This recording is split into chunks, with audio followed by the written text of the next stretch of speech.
આ બોલિવૂડવાળા ખરા ને એ આપણને શું બેવકૂફ સમજે છે?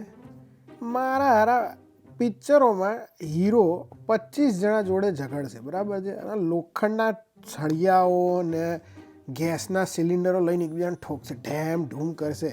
હવે તમે ખરેખર જીવનમાં એવું કરો તો માણસ ઊભું જ ના થઈ શકે, પણ મારા હારાને કશું તકલીફ ના પડે, અડે નહીં, લોહી નીકળે, ફાટી ગયું હોય અહીંયા અને બધું કેટલું વાગે, પણ સાલાને કોઈ જાતનું દુખાવો ના થાય.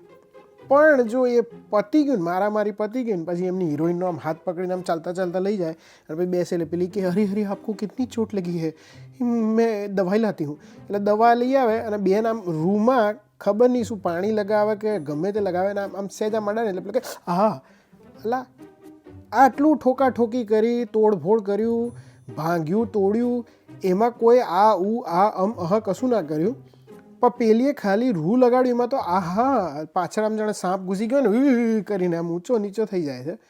આ શું સમજી રાખ્યું છે અહીંયા કે અલીગઢથી આવ્યા છીએ? ખરેખર યાર, હમણાં જ જોતો તો એક મૂવી, મેં કહું આ શું યાર લલ્લુ બનાવવાના ધંધા કરે છે. ખબર નહીં કેમ આવું આવું કરતા હશે. તમે મને કહો, તમે જોયું છે ને? સાચી વાત છે ને? આપણે કે મૂર્ખા છીએ? મને જવાબ આપો એનો, બરાબર છે? ચાલો આવજો.